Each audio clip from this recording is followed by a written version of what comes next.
আসসালামু আলাইকুম, কেমন আছেন সবাই? আশা করি ভালো আছেন। আলহামদুলিল্লাহ আমিও ভালো আছি।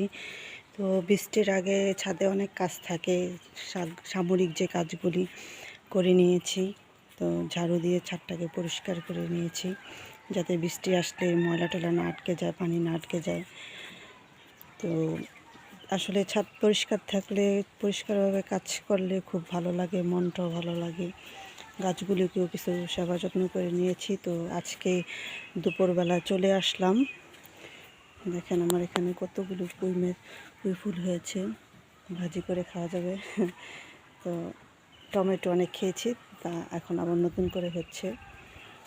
তো ছাদ বাগানটা পরিষ্কার করে নিয়েছি, দেখেন খুব সুন্দর হয়েছে, দেখতেও ভালো লাগছে, মনটাও ভালো লাগছে। তো আজকে দুপুর চলে আসলাম গাছে পানি দেওয়ার জন্য। বিকেলবেলা সময় পাওয়া যায় না, বিকেলবেলা রান্না থাকে, কাজ থাকে। তো এখন আমি পানি দিয়ে দেব গাছে। এখানে আমার একটা আম গাছ ছাদের সাথেই। তো দেখেন ছাদ খুব সুন্দর হয়েছে। তো বৃষ্টি হলে ভালো হতো, আল্লাহর রহমতের পানি, বৃষ্টিতে গাছের ফুলগুলি ভালো টিকতো, ফলও ভালো থাকতো। তো এখন আমি পানি দিয়ে দেবো গাছে, একটু পানি দিয়ে দেবো যতটুকু আমি দিতে পারি, তাহলে মুকুলগুলি নষ্ট হবে না, পড়ে যাবে না, এদের প্রাণ ফিরে আসবে। কারণ প্রচুর রৌদ্র। একটু পানি দিয়ে দিচ্ছি আমি গাছগুলোতে।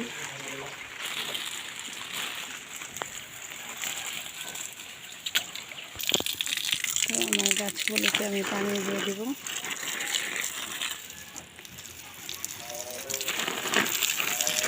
এখানে টমেটো গাছ আছে, কাঁচামরিচ গাছ আছে, মাশাআল্লাহ কাঁচামরিচ হচ্ছে।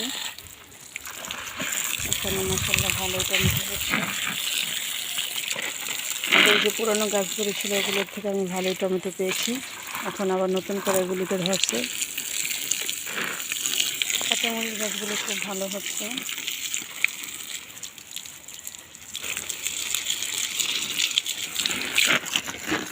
সবগুলো গাছে আমি পানি দিয়ে দেব। এখানে আমার কাছে দেখুন টমেটো পেকে আছে, মাশাআল্লাহ। এখন এক ছোকনা টমেটো, কিছু পাকছে কিছু কাঁচা আছে।